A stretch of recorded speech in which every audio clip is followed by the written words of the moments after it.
प्यारे दोस्तों, मैं फिर से हाजिर हूँ आप सब के लिए एक नई और मोटिवेशनल कहानी लेकर। आइए सुनते हैं आज की मोटिवेशनल कहानी। आज की कहानी एक साधु महात्मा जी की कहानी है, जो कि एक गांव के पास ही अपनी झोंपड़ी में रहते थे। बहुत पुराने समय की बात है कि एक साधु महात्मा जी एक गांव के पास अपनी झोंपड़ी बनाकर रहते थे।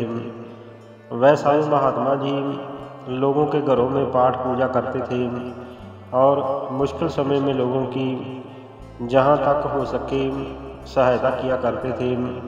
वो महात्मा जी लोगों से मिलजुल कर रहते थे। लोग भी उनका बहुत ज़्यादा आदर और सत्कार करते थे। उस महात्मा जी का एक बेटा था और वह महात्मा जी हमेशा ही अपने बेटे को समझाते थे कि कभी भी किसी का बुरा मत करना, कभी भी लालच नहीं करना। अगर ज़िंदगी में लालच करोगे तो कहीं ना कहीं ज़िंदगी में आपको पछताना पड़ेगा। इसलिए कभी भी लालच मत करना।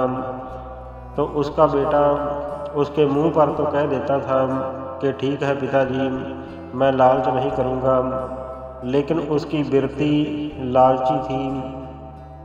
वह हमेशा सोचता था कि ज़्यादा से ज़्यादा ही धन प्राप्त करें, अच्छे से अच्छे व्यंजन खाने को उसका मन करता था। इसी तरह से समय गुजरता गया और साधु महात्मा जी आप बूढ़े हो चुके थे और एक दिन वह अपने बेटे से कहने लगे कि बेटा, अब तुम सारी ही जिम्मेदारियां संभाल लो, क्योंकि मैं तो बूढ़ा हो चुका हूँ।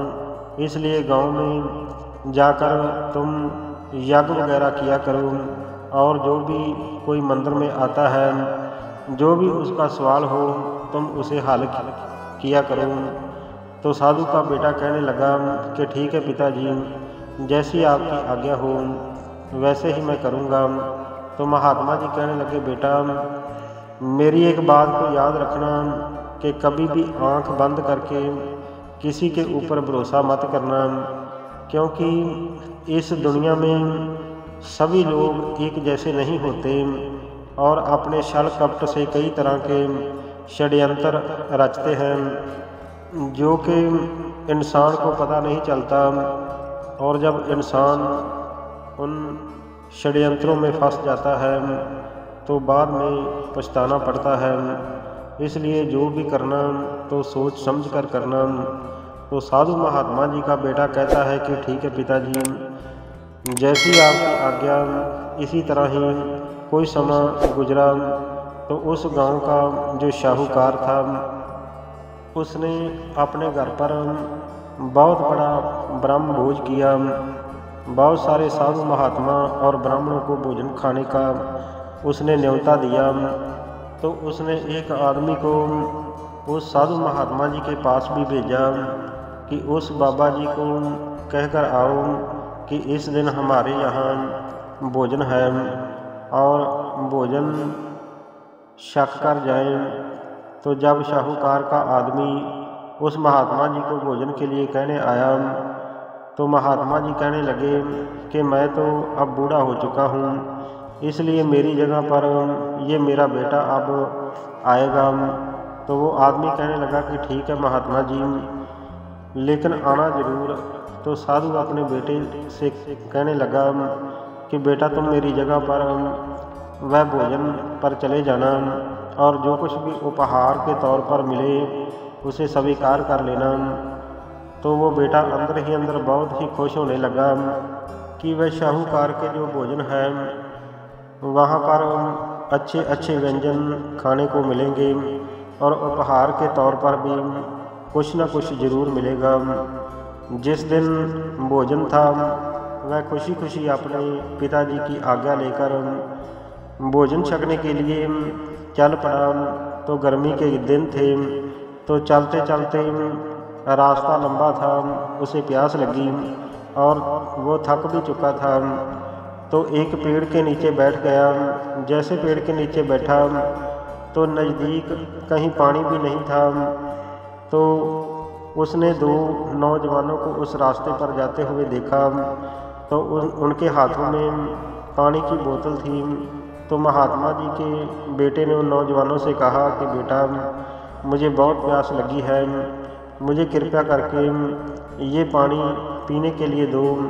तो उन्होंने महात्मा के बेटे को पानी पिलाया और फिर उससे कहने लगे कि महात्मा जी, क्या आप पास वाले गांव में जो कि बड़ा जमींदार है उसके घर में जो आज ब्रह्म भोज है वहाँ पर जा रहे हो?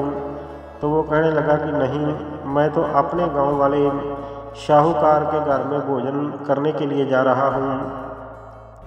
तो वो दोनों नौजवान कहने लगे कि हम तो वह पास वाले गांव का जो जिम्मेदार है उसकी हवेली पर ब्रह्म भोज करने के लिए जा रहे हैं।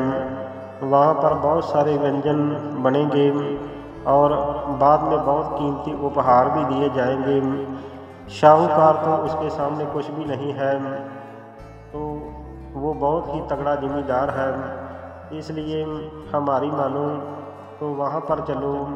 अब वो जो महात्मा का बेटा था उसका मन लालची था, उसके मन में लालच आया, तो उसने सोचा कि क्यों ना मैं भी वह जिम्मेदार के घर जाकर ब्रह्म भोज छकूं। वो नौजवानों के साथ उसकी हवेली की तरफ चल पड़ा। तो चलते चलते सामने से फिर दो ब्राह्मण मिले। उन्होंने कहा कि कहाँ जा रहे हो? ये हमारे गांव में जो शाहूकार के घर पर भोजन है, क्या वहाँ पर नहीं जाना है? तो वो कहने लगा कि नहीं, मैं तो जिम्मेदार की हवेली पर जाऊँगा। तो वो दोनों कहने लगे कि नहीं, तुम्हें किसने कहा, कह दिया कि वहाँ पर ब्रह्म भोज है? अगर हुआ भी तो वो जिम्मेदार बहुत ही कंजूस है, वह तुम्हें कुछ भी देने वाला नहीं है, इसलिए शाहूकार के चलो। वो फिर भी हमारे गांव का है और वो हमेशा ही हर साल भोजन कराता है और ब्राह्मणों को बहुत बड़े बड़े उपहार भी देता है। अब वो महात्मा का बेटा दुविधा में पड़ गया कि अब मैं क्या करूं, जिम्मेदार के जाऊं कि शाहूकार के? फिर उसने फैसला किया कि मैं शाहूकार के जाऊंगा। तो फिर वह शाहूकार की तरफ चल पड़ा।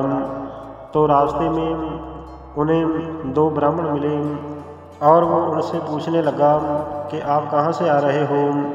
तो उन्होंने कहा कि हम तो शाहूकार के घर से भोजन करके आ रहे हैं। क्या स्वादिष्ट भोजन था, बहुत ही अच्छे अच्छे व्यंजन बने थे। तो महात्मा का बेटा कहने लगा कि मैं भी वहीं पर जा रहा हूँ, चलो, चाहे उपहार ना ही मिले पर भोजन तो मिलेगा।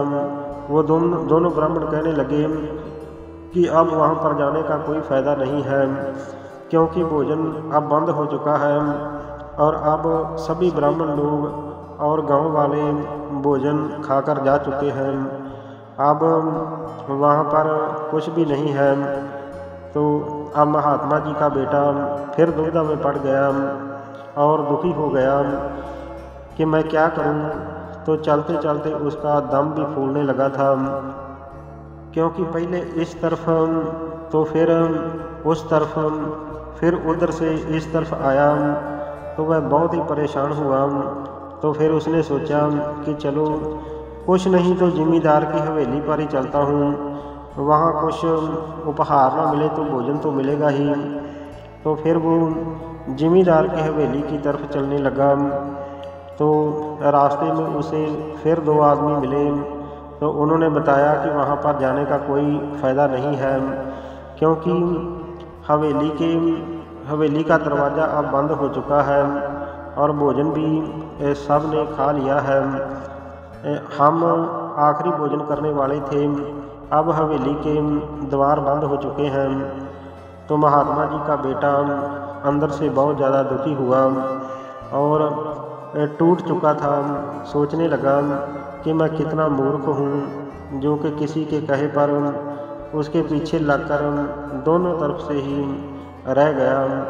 पिताजी ने मुझे कई बार समझाया था कि किसी के कहने पर आंख बंद करके विश्वास मत करना, लेकिन मैंने वही मूर्खता की है।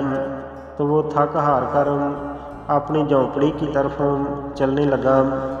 तो धीरे धीरे चलते चलते वो अपनी झोंपड़ी में पहुंच गया। तो बहुत ही परेशान था। तो उसके पिताजी कहने लगे कि बेटा, क्या तुम भोजन छक आए हो? तो वो कुछ नहीं बोला। तो फिर दोबारा महात्मा जी ने सवाल किया कि बेटा, आपने मेरे प्रश्न का उत्तर नहीं दिया। तो महात्मा का बेटा कहने लगा, पिताजी, बात दरअसल ये थी कि मैं किसी के कहे पर किसी के पीछे लगकर दोनों तरफ से ही रह गया हूँ। ना भोजन मिला, ना उपहार मिला, और भूखे पेट ही वापस आ रहा हूँ। तो उसके बाद उसने वो सारी ही कहानी अपने पिताजी को सुना दी जो कि उसके साथ बीती थी। तो उसका कारण महात्मा जी ने बताया कि इसके जिम्मेदार तुम खुद हो, कोई भी दूसरा नहीं है।